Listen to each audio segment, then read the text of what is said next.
ನಮಸ್ಕಾರ ವೀಕ್ಷಕರೇ. ಸೊ ರಮೇಶ್ ಶರ್ಮಾ ಅವರು ಬೇರೆ ಬೇರೆ ಒಂದಷ್ಟು ವಿಚಾರಗಳ ಬಗ್ಗೆ ವಿಡಿಯೋಗಳು ಮಾಡಿದ್ದೀವಿ. ಸಾಕಷ್ಟು ಅವರ ಒಂದಷ್ಟು ರಿಸಲ್ಟ್ ವಿಡಿಯೋಗಳು ತುಂಬ ನಾನು ಮಾತಾಡ್ಸಿದ್ದೀನಿ. ಕೆಲವು ಪರಿಹಾರಗಳು, ಬೆಸ್ಟ್ ಪರಿಹಾರಗಳು, ಮನೆ ಮುಂದೆ ಯಾವ ಗಿಡ ಇರಬೇಕು ಬೇಡ, ಸೊ ಇವುಗಳ ಬಗ್ಗೆ ಎಲ್ಲ ಮಾತಾಡವ್ರೆ. ಸೊ ಸಾಮಾನ್ಯವಾಗಿ ಸಾಲಗಾರರು ಅನ್ನೋ ವಿಚಾರಕ್ಕೆ ಸಂಬಂಧಪಟ್ಟಂತೆ ತುಂಬ ಜನ ಸಾಲ ಮಾಡ್ಕೊಂಡಿರೋದನ್ನ ತೀರ್ಸೋಕ್ಕಾಗಲ್ಲ. ಕೆಲವರು ಸಾಲ ಕೊಟ್ಟಿರ್ತಾರೆ, ರಿಟರ್ನ್ ವಾಪಸ್ ತಗೊಳಕ್ಕಾಗಲ್ಲ, ಇದರಲ್ಲಿ ಒದ್ದಾಡ್ತಾ ಇರ್ತಾರೆ. ಸೊ ಇವೆಲ್ಲ ವಿಚಾರಗಳು ಅಷ್ಟು ಮಾತಾಡೋದಿತ್ತು, ಹಾಗಾಗಿ ಮಾತಾಡ್ತಾ ಇದ್ದೀನಿ. ರಮೇಶ್ವರ, ಈಗ ಸಾಲಕ್ಕೆ ಸಂಬಂಧಪಟ್ಟಂತೆ ಏನೋ ಒಂದು ಕೆಲವೊಂದು ಬುದ್ಧಿವಂತರು ಏನೋ ಒಂದು ಅಡ ಇಟ್ಕೋತಾರೆ, ಇಲ್ಲ ಜಮೀನೋ ಇಲ್ಲ ಯಾವುದೋ ವಸ್ತುನೋ ಇಟ್ಕೊಂಡು ಕೊಡ್ತಾರೆ. ಬಟ್ ಕೊಟ್ಟಿಲ್ಲ ಅಂದರೂ ಅಟ್ಲೀಸ್ಟ್ ಈ ವಸ್ತು ಉಳಿತದೆ ಅಂತ. ಇನ್ನು ಕೆಲವರು ನಂಬಿಕೆ ಮೇಲೆ ಕೊಡ್ತಾರೆ. ಇಲ್ಲ ನಮ್ಗೆ ಬೇಕಾದವರು ಕಷ್ಟದಲ್ಲಿದ್ದಾರೆ, ಸರಿ ಅಪ್ಪ ಬಳಸ್ಕೋ, ಅದಾದಮೇಲೆ ಏನೋ ಒಂದು ಇವ್ರ ಕಷ್ಟ ಇದ್ದಾಗ ಅದನ್ನು ರಿಟರ್ನ್ ಕೊಡೋಕ್ಕೆ, ಮನೆ ಕಟ್ಟಬೇಕಾದಾಗೋ ಇಲ್ಲ ಇನ್ಯಾವುದೋ ವ್ಯವಹಾರಗಳಿಗೋ ಕೊಟ್ಟಿರ್ತಾರೆ. ಸೊ ಆಯಿತು ಅಂತೇಳಿ ಇಸ್ಕೊಂಡಾದ್ಮೇಲೆ ರಿಟರ್ನ್ ಅಷ್ಟು ಈಸಿಯಾಗಿ ಕೊಡಲ್ಲ. ಇವ್ರ ಕೈಯಲ್ಲಿ ತೊಗೊಳಕ್ಕೂ ಕಷ್ಟ ಆಗುತ್ತೆ. ಸೊ ಈ ಒಂದು ವಿಚಾರಗಳಿಗೆ ಸಂಬಂಧಪಟ್ಟಂತೆ ನೀವು ಅದಕ್ಕೆ ಸ್ಪೆಷಲ್ ಆಗಿ ಐತೆ ಅಂತ ಹೇಳಿದ್ರಿ. ಅದನ್ನು ಫಸ್ಟ್ ಮಾತಾಡೋಣ, ಅದಾದಮೇಲೆ ಓವರಾಲ್ ಆಗಿ ಬೇರೆ ಕೆಲವೊಂದಷ್ಟು ವಿಚಾರಗಳು ಮಾತಾಡೋಣ. ಸರ್, ಸಾಲ ತೀರಿಸೋದಕ್ಕೆ ನಮ್ಮ ವೀಕ್ಷಕರಿಗೆ ಒಂದು ಸಾಲ ಬೇಗ ತೀರ್ಲಿ ಅನ್ನೋದಕ್ಕೆ ಒಂದು ಒಳ್ಳೆ ಪರಿಹಾರ ತಿಳಿಸ್ಕೊಡ್ತೀನಿ ಸರ್ ನಮ್ಮ ವೀಕ್ಷಕರಿಗೆ. ಇದು ತುಂಬಾ ಪವರ್ಫುಲ್. ಇದನ್ನ ಮಾಡ್ಕೊಳ್ತಾ ಬಂದ್ರೆ 100% ಅವ್ರಿಗೆ ಒಳ್ಳೇದಾಗುತ್ತೆ. ಈ ಪ್ರಪಂಚದಲ್ಲಿ 99-100% ಜನನು ಸಾಲ ಕೊಟ್ಟು ಕಳ್ಕೊಂಡಿರೋರೆ ಜಾಸ್ತಿ. ಕೊಟ್ಟು ಕಳ್ಕೊಂಡಿರೋರೆ 99% ಎಲ್ಲರೂ ಕೊಟ್ಟು ಕಳ್ಕೊಂಡಿದ್ದಾರೆ. ಅದರಿಂದ ಇನ್ ಮುಂದೆ ಯಾರಾದ್ರೂ ಸಾಲ ಕೊಡ್ಬೇಕಾದ್ರೆ ಏನಾದ್ರೂ ಗ್ಯಾರಂಟಿ ಇಸ್ಕೊಂಡು ಸಾಲ ಕೊಡೋದು ಒಳ್ಳೇದು. ನಮ್ಗೆ ಯಾರೇ ಫೋನ್ ಮಾಡ್ಲಿ ನಮ್ಮ ವೀಕ್ಷಕರು, ನಾವು ಅಷ್ಟೇ, ಪ್ರತಿಯೊಬ್ರು ಸಾಲ ಕೊಟ್ಟಿರ್ತೀವಿ, ಸಾಲ ತಗೊಂಡಿರ್ತೀವಿ. ಅತಿ ಹೆಚ್ಚು ಜನ ಸಾಲ ಕೊಟ್ಟು ಕಳ್ಕೊಂಡಿರೋರೆ ನಮ್ಮ ಈ ಪ್ರಪಂಚದಲ್ಲಿ ಇರೋದು, ಭೂಲೋಕದಲ್ಲಿ. ಅದರಿಂದ ಸ್ವಲ್ಪ ಹುಷಾರಾಗಿ ಇದು ವ್ಯವಹಾರಗಳು ಮಾಡೋದು ಒಳ್ಳೇದು.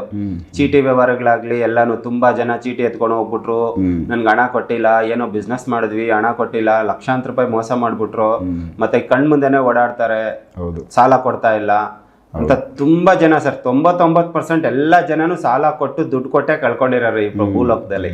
ಅದರಿಂದ ಸಾಲ ಬೇಗ ಯಾವ ತರ ತೀರಿಸ್ಬೇಕು ಅನ್ನೋದಕ್ಕೆ ನಾನೊಂದು ನಮ್ಮ ವೀಕ್ಷಕರಿಗೆ ಒಂದು ಒಳ್ಳೆ ಪರಿಹಾರ ತಿಳಿಸ್ಕೊಡ್ತೀನಿ ಸರ್. ನನಗೆ ಅದನ್ನ ಯಾವ ತರ ಮಾಡ್ಬೇಕು ಅಂತಂದ್ರೆ ಸರ್, ಮನೇನ ತುಂಬಾ ಶುದ್ಧವಾಗಿ ಇಟ್ಕೋಬೇಕು. 1-2 ಸತಿ ಒರೆಸಿ ಒಂದ್ ಸ್ವಲ್ಪ ಉಪ್ಪು, ಬಕೆಟ್ ನೀರಿಗೆ ಉಪ್ಪು ಅರಿಶಿನ ಪುಡಿ ಹಾಕಿ ಒರೆಸಿ ಅದನ್ನ ನೀಟಾಗಿ ಮನೆ ಶುದ್ಧಿ ಮಾಡ್ಕೊಂಡು, ನಮ್ಮ ಹೆಣ್ಮಕ್ಳು ಮಾಡ್ಬೇಕು. ಅವ್ರಿಗೆ ಯಾವ್ದು ಇದು ಮೈಲ್ಗೆ ಇರಬಾರ್ದು, ಮಡಿಯಿಂದ ಮಾಡ್ಬೇಕು, ತುಂಬಾ ಪವರ್ಫುಲ್ ಆಗಿ ಮಾಡ್ಬೇಕು. ಒಂದು ಎಳ್ನೀರು ತಗೊಂಡ್ಬರ್ಬೇಕು ಸರ್. ಎಳ್ನೀರು ಓಪನ್ ಮಾಡಿರ್ಬಾರ್ದು, ಮನೆಗೆ ಬಂದು ಓಪನ್ ಮಾಡ್ಬೇಕು. ಬಟ್ ಓಪನ್ ಮಾಡೋಷ್ಟು ಕಟ್ ಮಾಡ್ಕೊಂಡ್ ಬರ್ಬೇಕು. ಒಂದು ತುಂಬಾ ಜಾಸ್ತಿ ಇರ್ಬೇಕು ನೀರು, ಒಳ್ಳೆ ಎಳ್ನೀರು. ಅದು ಎಳ್ನೀರು ಯಾವ ತರ ಇರ್ಬೇಕಂದ್ರೆ, ಆ ಎಳ್ನೀರು ಹೊರಗಡೆನೂ ಡ್ಯಾಮೇಜ್ ಆಗಿರ್ಬಾರ್ದು. ಅವಾಗ ತಾನೇ ಕಟ್ ಮಾಡ್ಕೊಂಡ್ ಬಂದಿರ್ತಾರೆ, ತುಂಬಾ ಫ್ರೆಶ್ ಇರ್ಬೇಕು ಎಳ್ನೀರು. ಅದನ್ನ ಒಂದನ್ನ ಕಟ್ ಮಾಡಿಸ್ಕೊಂಡ್ಬಂದು ಮನೇಲಿ, ದೇವ್ರ ಮನೆಯಲ್ಲಿ ಇಡ್ಬೇಕು. ಫಸ್ಟ್ ತಗೊಂಡ್ಬಂದ್ಬಿಟ್ಟು ಶುದ್ಧಿ ಮಾಡ್ಕೊಂಡ್ಬಿಟ್ಟು ಅದು ದೇವ್ರ ಮನೆಯಲ್ಲೇ ಮಾಡ್ಬೇಕು. ಏನ್ ಮಾಡ್ಬೇಕು ಅಂತಂದ್ರೆ, ಒಂದು ಎಳ್ನೀರ್ನ ತಗೊಂಡ್ಬರ್ಬೇಕು. ಆಮೇಲೆ 9 ನವಧಾನ್ಯಗಳು, ಸ್ವಲ್ಪನೇ ಸಾಕು, ಇಲ್ಲಾಂದ್ರೆ ಜಾಸ್ತಿ ಆದ್ರೂ ಇಡಬಹುದು. ಈ ನವಧಾನ್ಯಗಳು ನಮ್ಮ 9 ನವಗ್ರಹಗಳಿಗೆ ನಾವು ಹೋಲಿಸ್ತೀವಿ. ಎಳ್ನೀರು ಬಂದು ಅದು ತುಂಬಾ ಪವಿತ್ರವಾದ ನೀರು ಈ ಪ್ರಪಂಚದಲ್ಲಿ. ಎಳ್ನೀರು ಅನ್ನೋದು ತುಂಬಾ ಪವಿತ್ರ, ನಾವು ಎಲ್ಲದಕ್ಕೂ ಕುಡಿತೀವಿ, ಆರೋಗ್ಯ ಚೆನ್ನಾಗಿರುತ್ತೆ. ಅಭಿಷೇಕಗಳಿಗೆ ಎಲ್ಲ ಪ್ರತಿಯೊಂದು ದೇವ್ರಿಗೂ ಎಳ್ನೀರ್ನ ಬಳಸ್ತಾರೆ ಅಭಿಷೇಕಕ್ಕೆ. ಅಷ್ಟು ಪವಿತ್ರವಾದ ನೀರು ಬೇರೆ ಎಲ್ಲೂ ಸಿಗಲ್ವೇನೋ. ಆದ್ರಿಂದ ಅದು ಎಳ್ನೀರು ತುಂಬಾ ಪವರ್ಫುಲ್. ಆಮೇಲೆ ಒಂದು ಮಣ್ಣಿನ ಹಣತೆ ತಗೊಂಡ್ಬರ್ಬೇಕು. ಒಂದು ಅದ್ರ ಜೊತೆಗೆ ಪ್ಯೂರ್ ತುಪ್ಪ. ಆ ತುಪ್ಪ ನಾರ್ಮಲ್ ಆಗಿ ಅಂಗಡಿಲಿ ಸಿಗೋದಾದ್ರೂ ಓಕೆ, ಇಲ್ಲ ಮನೇಲಿ ಇರೋದಾದ್ರೂ ಓಕೆ. ತುಂಬಾ ಜನ ನಂದಿನಿ ಇದ್ದೀವಿ ಹಾಕ್ಬೋದಾ, ದೇಸಿ ಇದೆ ಅದನ್ನ ಯಾವ್ದಾದ್ರೂ ಹಾಕ್ಬೋದು. ಸದ್ಯಕ್ಕೆ ಯಾವ್ದು ಸಿಗುತ್ತೋ ಆ ತುಪ್ಪ, ಪ್ಯೂರ್ ತುಪ್ಪ ಇರಬೇಕು ದೀಪ ಹಚ್ಚೋದಿಕ್ಕೆ. ಆಮೇಲೆ 9 ನವಧಾನ್ಯಗಳು. ಆಮೇಲೆ ಏನ್ ಮಾಡ್ಬೇಕು ಅಂತಂದ್ರೆ, ಒಂದು ತಾಮ್ರದ ತಟ್ಟೆ ಇದ್ರೆ ಒಳ್ಳೇದು, ಇಲ್ಲ ಯಾವ್ದೇ ಸ್ಟೀಲ್ ಪಾತ್ರೆ ಇದ್ರೂ ಒಳ್ಳೆ. ತಟ್ಟೆ ಇರ್ಬೇಕು, ಒಂದು ತಟ್ಟೆ ಇರ್ಬೇಕು ಸರ್. ಆ ತಟ್ಟೆಯಲ್ಲಿ ಕೆಳಗಡೆ ಒಂದ್ ಸ್ವಲ್ಪ ಅಕ್ಕಿ ಹಾಕಿ ಲೆವೆಲ್ ಮಾಡ್ಬೇಕು. ಅದಕ್ಕೆ ಒಂಚೂರು ಅರಿಶಿಣ ಕುಂಕುಮ ಹಾಕ್ಬೇಕು. ಅದ್ರ ಮೇಲೆ ಇದು ನವಧಾನ್ಯಗಳನ್ನ ಇಡ್ಬೇಕು. ನವಧಾನ್ಯಗಳು ಬೇಕಾದ್ರೆ ಸಣ್ಣ ಪಾಕೆಟ್ ಸುತ್ತು ಇಡಬಹುದು. ಇಲ್ಲ ಬೇಕಾದ್ರೆ ಅಕ್ಕಿ ಇಲ್ಲ ಅಂತಂದ್ರೆ ಬರೀ ನವಧಾನ್ಯಗಳನ್ನೇ ಒಂದು ತಟ್ಟೆಯಲ್ಲಿ ಹಾಕ್ಬಿಟ್ಟು ಕೆಳಗಡೆ ಅರಳ್ಬಿಟ್ಟು ಅದಕ್ಕೊಂದ್ ಸ್ವಲ್ಪ ಅರಿಶಿನ ಕುಂಕುಮ ಹಾಕಿ ಅದ್ರ ಮೇಲೆ ಎಳ್ನೀರ್ನ ಇಡಬೇಕು. ಎಳ್ನೀರ್ನ ಮೇಲೆ ಓಪನ್ ಮಾಡಿರ್ಬೇಕು, ನೀರ್ ಚೆಲ್ಬಾರ್ದು, ಫುಲ್ ಹಾಗೆ ಇರ್ಬೇಕು, ಸ್ವಲ್ಪನೂ ತೆಗಿಬಾರ್ದು. ಆ ನೀರ್ನ ಯಾರು ಎಂಜಿಲ್ ಮಾಡಬಾರ್ದು. ಅದು ಆ ಎಳ್ನೀರ್ ಮೇಲೆ ಒಂದು ಮಣ್ಣಿನ ಹಣತೆ ಇಟ್ಟು ಅದನ್ನ ಶುದ್ಧಿ ಮಾಡ್ಬೇಕು. ಮಣ್ಣಿನ ಹಣತೆ ಮತ್ತೆ ತುಪ್ಪ ಹಾಕಿ ಅದಕ್ಕೆ 2 ಬತ್ತಿ ಇರ್ಬೇಕು. ಕೆಂಪು ಬತ್ತಿ ಏನಾದ್ರೂ ಮಾಡ್ಕೋಬಹುದು, ಇಲ್ಲಾಂದ್ರೆ ನಾರ್ಮಲ್ ಆಗಿ ಕಾಟನ್ ಬಟ್ಟೆ ಆದ್ರೂ ಮಾಡ್ಕೋಬಹುದು. ಅದನ್ನ ಮಾಡಿ ಸೂರ್ಯ ಹುಟ್ಟ ಕಡೆ ಪೂರ್ವ ದಿಕ್ಕಿಗೆ ಅದನ್ನ ತಿರುಗಿಸಿ ಇಡಬೇಕು. ಇಲ್ಲ ಅಂದ್ರೆ ಪರವಾಗಿಲ್ಲ, ಯಾವ್ದೇ ಅವ್ರ ದೇವ್ರ ಮನೆಯಲ್ಲಿ ದೇವ್ರ ಮುಂದ್ಗಡೆ ದೇವ್ರಿಗೆ ಎದುರು ಬೇಕಾದ್ರೂ ಇಡ್ಬಹುದು. ಅದನ್ನ ಇಟ್ಬಿಟ್ಟು ಫಸ್ಟ್ ದೀಪ ಹಚ್ಚಬಾರ್ದು.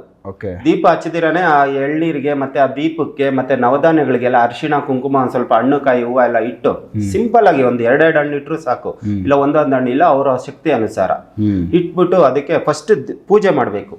ಕಡ್ಡಿ ಕರ್ಪೂರ ತೆಂಗಿನಕಾಯಿ ಎಲ್ಲ ಹೊಡೆದು ಪೂಜೆ ಮಾಡಿ ನಮ್ಗೆ ಆದಷ್ಟು ಬೇಗ ಸಾಲ ತೀರ್ಲಿ ಅಂತ ಹೇಳಿ ಅವ್ರ ಮನೆ ದೇವ್ರನ್ನ ತಿಳ್ಕೊಂಡು ಅವ್ರಿಗೆ ಇಷ್ಟವಾದ ದೇವ್ರನ್ನ ತಿಳ್ಕೊಂಡು ತುಂಬಾ ಭಕ್ತಿಯಿಂದ ಪೂಜೆ ಮಾಡಿ ಅದು ಒಳ್ಳೆ ಸಮಯದಲ್ಲಿ ಮಾಡ್ಬೇಕು. ಈ ದೀಪ ಹಚ್ಬೇಕಾದ್ರೆ ಯಮಗಂಡ ಕಾಲ ರಾಹುಗಾಲ ನೋಡ್ಕೊಂಡೇ ಹಚ್ಬೇಕು ಇವರು, ಸುಮ್ನೆ ಯಾವಾಗ ಅಂದ್ರೆ ಅವಾಗೆಲ್ಲ ಹಚ್ಚಬಾರ್ದು. ಆ ದೀಪನ ಬೆಳಿಗ್ಗೆ ಮತ್ತೆ ಅದಕ್ಕೆ ಕಡ್ಡಿ ಕರ್ಪೂರ ಹಚ್ಚಿ ತುಂಬಾ ಹೊತ್ತು ಉರಿಯೋ ತರ ನೋಡ್ಕೋಬೇಕು, ಆರ್ಬಾರ್ದು, ಸಡನ್ ಆಗಿ ಆರೋ ತರ ಇರ್ಬಾರ್ದು. ಅದು ದೇವ್ರ ಮನೆ ಒಳಗಡೆ ಇಡ್ಬೇಕು. ಇದನ್ನ ಡೈಲಿ ಬೆಳಿಗ್ಗೆ ಸಂಜೆ ಮಾಡ್ಬೇಕು. ಮಿನಿಮಮ್ ಒಂದು ಹಾಫ್ ಅನ್ ಅವರ್ ಉರಿದ್ರು ಪರವಾಗಿಲ್ಲ, ಇಲ್ಲ ಒಂದು 15-20 ನಿಮಿಷ. ದೀಪ ತುಂಬಾ ಹಚ್ಚಿ ಬಿಡಬೇಕು, ದೀಪ ತುಂಬಾ ತುಪ್ಪ ಇರ್ಬೇಕು, ಅದು ಎಷ್ಟೊತ್ತು ಉರಿಯುತ್ತೋ ಅಷ್ಟೊತ್ತು. ಆಮೇಲೆ ಇವರು ತುಪ್ಪ ಹಾಕ್ಬೇಕಾದ್ರೆ ಗಟ್ಟಿ ತುಪ್ಪ ಹಾಕ್ಬಾರ್ದು, ಸ್ವಲ್ಪ ಬಿಸಿ ಮಾಡಿ ನೀರ್ ತರ ಇರ್ಬೇಕು, ಎಣ್ಣೆ ತರ ಇರ್ಬೇಕು, ಇಲ್ಲಾಂದ್ರೆ ತುಪ್ಪ ಬೇಗ ಕರಗಲ್ಲ, ಆರೋಗ್ಬಿಡುತ್ತೆ ಸ್ವಲ್ಪ ಬೇಗನೆ. ಆ ತರ ಮಾಡ್ಬೇಕು ನಮ್ಮ ವೀಕ್ಷಕರು. ಇದನ್ನ ಬೆಳಿಗ್ಗೆ ಸಂಜೆ, ದಿನ ಬೆಳಿಗ್ಗೆ ಸಂಜೆ ಸ್ನಾನ ಮಾಡ್ಕೊಂಡು, ಬೆಳಿಗ್ಗೆ ಸ್ನಾನ ಮಾಡ್ಕೊಂಡು ಮಾಡ್ಬೇಕು, ಸಂಜೆ ಕೈಗಾಲ್ ಮುಖ ತೊಳ್ಕೊಂಡಾದ್ರೂ ಮಾಡ್ಬೇಕು, ಶುದ್ಧವಾಗಿದ್ದಾಗ ಮಾತ್ರನೇ ಮಾಡ್ಬೇಕು. ಬೆಳಿಗ್ಗೆ ಸಂಜೆ ಮಾಡಿದ್ರೆ ತುಂಬಾ ಒಳ್ಳೇದು. ಇದನ್ನ ಎಷ್ಟು ದಿನ ಉರಿಸ್ಬೇಕಪ್ಪ ಅಂದ್ರೆ ಒಂದು 7 ದಿನ ಉರಿಸ್ಬೇಕು ಕಂಟಿನ್ಯೂಸ್. 1 ವೀಕ್. ಯಾವತ್ತು ಶುರು ಮಾಡಿದ್ರೆ ಒಳ್ಳೇದು? ಶುಕ್ರವಾರ ತುಂಬಾ ಪವರ್ಫುಲ್. ನೆಕ್ಸ್ಟ್ ಶುಕ್ರವಾರ ಗಂಟೆ ಕಂಟಿನ್ಯೂ 7 ದಿನ ಅಷ್ಟೇ. ಈ ಶುಕ್ರವಾರದಿಂದ ಗುರುವಾರ ಸಂಜೆವರೆಗೂ 7 ದಿನ ಆಗುತ್ತೆ. ಇಲ್ಲ ಯಾವ್ದಾದ್ರು ಹಬ್ಬ ಹರಿದಿನ, ತುಂಬಾ ಒಳ್ಳೆ ಹಬ್ಬ ಹರಿದಿನ, ಈಗ ವರಮಹಾಲಕ್ಷ್ಮಿ ಹೋಯ್ತು, ನೆಕ್ಸ್ಟ್ ಇವಾಗ ಬರುತ್ತೆ ಇದ್ರ ಶುಕ್ರವಾರ, ಸಂಪ ಶುಕ್ರವಾರ ಅಂತಾರೆ ಅದನ್ನ. ಈ ತುಂಬಾ ಜನ ಈ ವರಮಹಾಲಕ್ಷ್ಮಿ ಹಬ್ಬ ಮಾಡ್ದಿರಾ ಇರೋರು ಆ ಟೈಮಲ್ಲಿ ಏನೋ ಹೆಣ್ಮಕ್ಳಿಗೆ ಏನಾದ್ರು ತೊಂದರೆ ಇದ್ದು ಪ್ರಾಬ್ಲಮ್ ಇದ್ದಾಗ ಬರೋ ಶುಕ್ರವಾರದಲ್ಲಿ ತುಂಬಾ ಜನ ವರಮಹಾಲಕ್ಷ್ಮಿ ಹಬ್ಬ ಮಾಡ್ತಾರೆ.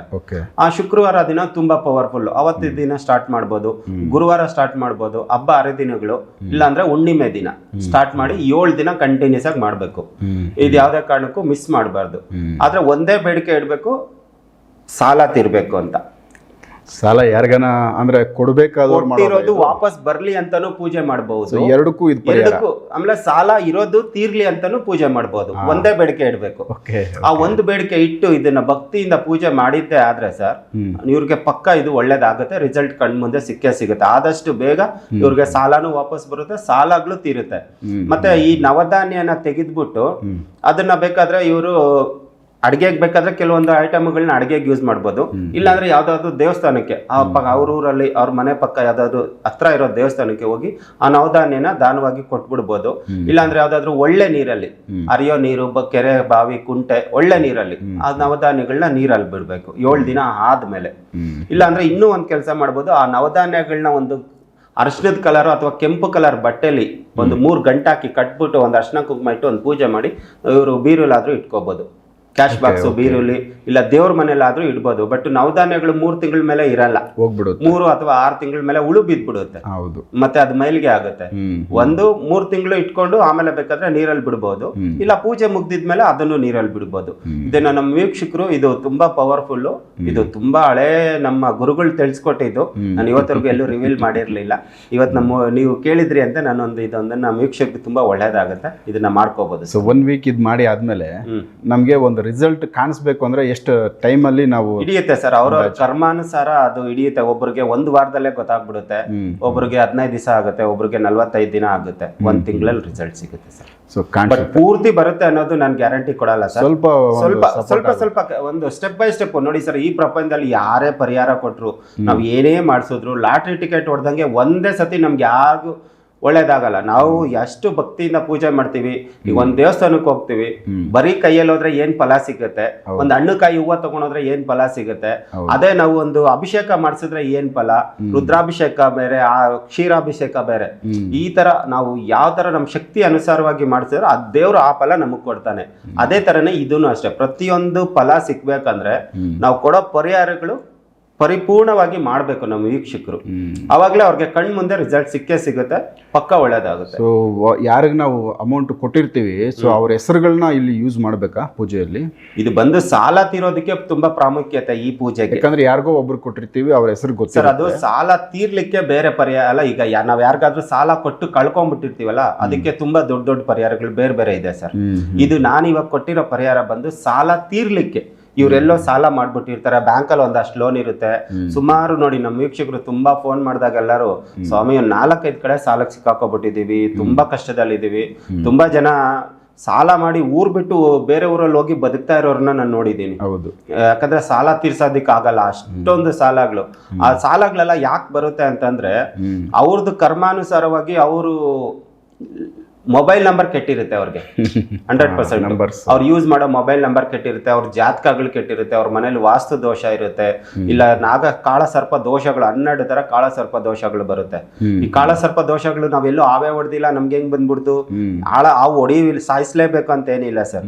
ರಾಹು ಕೇತು ಬದಲಾವಣೆ ಆಗೋದ್ರಿಂದಾನು ಕಾಳ ಸರ್ಪ ದೋಷಗಳು ಈ ಒಂದೊಂದು ತಿಂಗಳಿಗೂ ಒಂದೊಂದು ಗ್ರಹಗಳು ಚೇಂಜ್ ಆಗುತ್ತೆ. ಈ 3 ಗ್ರಹ ಸ್ವಲ್ಪ ನಿಧಾನ ಗತಿಯಲ್ಲಿ ಚೇಂಜ್ ಆಗುತ್ತೆ. ಇನ್ನೆಲ್ಲ ಗ್ರಹಗಳು 1 ತಿಂಗಳು 1.5 ತಿಂಗಳು, ಚಂದ್ರ 2.5 ದಿನಕ್ಕೆ ಒಂದು ಮನೆ ಚೇಂಜ್ ಮಾಡ್ತಾ ಇರ್ತಾನೆ. ಈ ಕಾಳಸರ್ಪ ದೋಷಗಳು ರಾಹು ಕೇತು ಗ್ರಹಗಳಿಂದಾನೇ ಕೆಲವೊಂದು ಬಂದ್ಬಿಡುತ್ತೆ. ಈಗ 6ನೇ ಮನೆ 8ನೇ ಮನೆ 12ನೇ ಮನೆಯಲ್ಲಿ ರಾಹು ಕೇತು ಬಂದಾಗ ಅದು ಆಟೋಮೆಟಿಕ್ ನಮಗೆ ಕಾಳಸರ್ಪ ದೋಷ ಬಂದೇ ಬರುತ್ತೆ. ಅದಕ್ಕೆ ನಮ್ಮ ಪ್ರತಿಯೊಬ್ಬ ಜ್ಯೋತಿಷಿಗಳು ಹೇಳ್ತಾರೆ 6ನೇ ಮನೆ 8ನೇ ಮನೆ ರಾಹು ಕೇತು ಇದ್ದಾಗ ಹೋಗಿ ಪರಿಹಾರಗಳು ಮಾಡ್ಕೊಳ್ಳಿ, ನಿಮ್ಗೆ ಬೇಕಾಗಿದ್ದ ಜಾಗದಲ್ಲಿ, ಇಲ್ಲ ಯಾರೋ ನಮ್ಮಂಥ ಗುರುಗಳನ್ನ ಇಲ್ಲ ಯಾರೋ ನಿಮಗೆ ಗೊತ್ತಿರೋರ ಹತ್ರ ಹೋಗಿ ತಿಳ್ಕೊಳ್ಳಿ, ಅದನ್ನ ಮಾಡ್ಕೊಳ್ಳಿ ಅಂತ ಹೇಳ್ತಾ ಇರ್ತಾರೆ. ಆ ಥರ ಕರ್ಮ ಅನುಸಾರವಾಗಿ ಅವ್ರಿಗೆ ಫಲಗಳು ಸಿಗುತ್ತೆ ಸರ್. ಅದು ಸೊ ಇದನ್ನ ಮಾಡ್ಕೊಳೋದ್ರಿಂದ ಅವ್ರಿಗೆ ಆರ್ಥಿಕವಾಗಿ ಏನಾದರೂ ಸಪೋರ್ಟ್ ಆಗುತ್ತೆ, ಒಳ್ಳೇದಾಗುತ್ತೆ ಸರ್. ಇದು ಸಾಲ ತೀರ್ಲಿಕ್ಕೆ ಅಂತಲ್ಲ, ಅವ್ರ ಮನೇನೂ ಅಭಿವೃದ್ಧಿ ಆಗುತ್ತೆ. ಇವತ್ತರೆಗೂ ಎಲ್ಲೂ ನಾನು ಕೇಳ್ಪಟ್ಟಿರೋ ಪ್ರಕಾರ ಈ ಎಳ್ನೀರ್ ಮೇಲೆ ದೀಪ ಹಚ್ಚೋದು ಇವತ್ತರೆಗೂ ನಾನು ಕೇಳ್ಪಟ್ಟಿಲ್ಲ. ಬಟ್ ಇದು ತುಂಬಾ ಹಳೆಯ ಕಾಲದ ಗ್ರಂಥಗಳಲ್ಲಿ ಇದ್ದಿದ್ದು. ನಮ್ಮ ವೀಕ್ಷಕರಿಗೆ ಒಳ್ಳೇದಾಗ್ಲಿ ಅಂತ ನಾನು ಅದನ್ನೆಲ್ಲ ತಿಳ್ಕೊಂಡು ಯಾರಿಗಾನ ಕೊಟ್ಟು ಅವ್ರಿಗೆ ನಾವೆಲ್ಲ ಮಾಡ್ತೀವಿ ಸರ್. ನಾವು ಏನೇ ಹೇಳ್ಬೇಕಾದ್ರೆ ನಾನು ಸುಮ್ಮನೆ ಬಂದು ಹೇಳೋದಿಲ್ಲ. ನಾವು ಅದನ್ನ ನೋಡಿ 4 ಜನಕ್ಕೆ ಮೊದಲೇ ಪರಿಹಾರ ಕೊಟ್ಟು ಅವ್ರು ತುಂಬಾ ಜನಕ್ಕೆ ಒಳ್ಳೇದಾಗಿದ್ರೆ ಮಾತ್ರ ನಮ್ಮ ವೀಕ್ಷಕರಿಗೆ ನಾವು ಬಂದು ಇಲ್ಲಿ ರಿವೀಲ್ ಮಾಡ್ತೀವಿ. ಖರ್ಚು ತುಂಬಾ ಕಡಿಮೆ ಸರ್. ಏನ್ ಸರ್ ಖರ್ಚಾಗಲ್ಲ ಇವ್ರಿಗೆ. ಒಂದೇ ಸರಿ ಏನು ಒಂದ್ಸರಿ ಫಸ್ಟ್ ಜೋಡಿಸ್ಬಿಟ್ರೆ ಸೊ ಅದನ್ನ ಕಂಟಿನ್ಯೂಸ್ ಆಗಿ ಅದು ಏನು ಚೇಂಜ್ ಮಾಡೋದು ಬೇಡ. ದೀಪ ಮಾತ್ರ ಎಣ್ಣೆ ಚೇಂಜ್ ಆಗುತ್ತೆ. ಎಣ್ಣೆ ಮಾತ್ರ ಡೈಲಿ ಚೇಂಜ್ ಮಾಡ್ಬೇಕು. ಎಣ್ಣೆನ ಚೇಂಜ್ ಮಾಡ್ತಾ ಇರ್ಬೇಕು. ಬತ್ತಿ ಚೇಂಜ್ ಮಾಡ್ಬೇಕು. ಪ್ರತಿ ದಿನ ಹೊಸ ಬತ್ತಿ ಹೊಸ ಎಣ್ಣೆ. ಸೊ ಇದನ್ನ ಮಾಡ್ಲೇಬೇಕು. ಯಾಕಂದ್ರೆ ಹಳೆ ಬತ್ತಿನೇ ಹಳೆ ದೀಪನೇ ಹಚ್ತಾ ಇರಬಾರ್ದು. ದೀಪ ಒಂದೇ ಇರ್ಲಿ, ಮಣ್ಣಿನ ದೀಪ, ಅದ್ರಲ್ಲಿ ಒಳಗಡೆ ಎಣ್ಣೆ ಮತ್ತೆ ದೀಪನ ಡೈಲಿ ಚೇಂಜ್ ಮಾಡ್ಬೇಕು. ಡೈಲಿ ಬೆಳಿಗ್ಗೆ ಹೊತ್ತು ಮಾತ್ರ ಚೇಂಜ್ ಮಾಡಿದ್ರೆ ಸಾಕು. ಸಂಜೆ ಚೇಂಜ್ ಮಾಡೋ ಅವಶ್ಯಕತೆ ಏನಿಲ್ಲ. ಈ ತರ ಮಾಡಿದ್ರೆ ತುಂಬಾ ಅನುಕೂಲ ಸರ್. ಆಮೇಲೆ ಮನೆ ಕೂಡ ಏಳಿಗೆ ಆಗುತ್ತೆ ಇವ್ರಿಗೆ. ಮನೆಯಲ್ಲಿ ಶಾಂತಿ ಸುಭಿಕ್ಷೆ ನೆಲೆಸುತ್ತೆ, ಶಾಂತ ವಾತಾವರಣ ಇರುತ್ತೆ, ಮನೆಯಲ್ಲೂ ಹಣಕಾಸಿನ ಅಭಿವೃದ್ಧಿನೂ ಆಗುತ್ತೆ. ಇದು ಸಾಲಕ್ಕೆ ಒಂದಕ್ಕೆ ಅಲ್ಲ, ಎಲ್ಲಾ ತರ ಪೂಜೆಗಳಿಗೂ ಕೆಲವು ಹೆಣ್ಮಕ್ಳಿಗೆ ಯಾರಿಗಾದ್ರೂ ಮದ್ವೆ ಆಗಿಲ್ಲ ಅಂದ್ರೆ ಈ ಪೂಜೆಗಳು ಒಳ್ಳೇದಾಗುತ್ತೆ. ಅದು ಸಪೋರ್ಟ್ ಆಗುತ್ತೆ. ಅದು ಎಲ್ಲದಕ್ಕೂ ಸಪೋರ್ಟ್ ಆಗುತ್ತೆ ಸರ್. ಈಗ ಎಳ್ನೀರ್ ದೀಪ ಬಂದ್ಬಿಟ್ಟು ತುಂಬಾ ಪವರ್ಫುಲ್. ಅದು ದೇವ್ರಿಗೆ ತುಂಬಾ ಹತ್ರ ಆಗ್ಬಿಡ್ತೀವಿ ನಾವು. ಈಗ ನಾವು ಒಂದು ದೇವ್ರಿಗೆ ಅಭಿಷೇಕ ಮಾಡಿದ್ರೆ ದೇವ್ರು ನಮ್ಗೆ ವರ ಕೊಡ್ತಾನೆ, ಓ ನಮ್ಗೆ ಅಭಿಷೇಕ ಮಾಡಿಸಿದಾರಲ್ಲ ಅಂತ.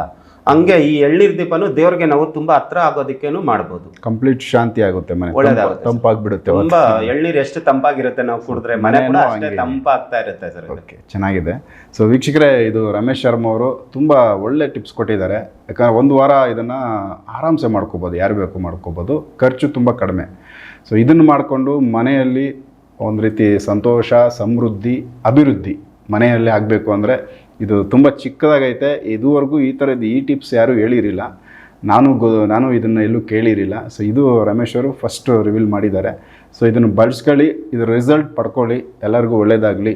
ಸೊ ಈ ವಿಡಿಯೋನ ತುಂಬ ಜನಕ್ಕೆ ಶೇರ್ ಮಾಡಿ, ಎಲ್ಲರಿಗೂ ಇದನ್ನು ಬಳಸ್ಕೊಳ್ಳೋ ಥರ ಆಗಲಿ, ಹಾಗಾಗಿ ವಿಚಾರ ಗೊತ್ತಾಗಲಿ.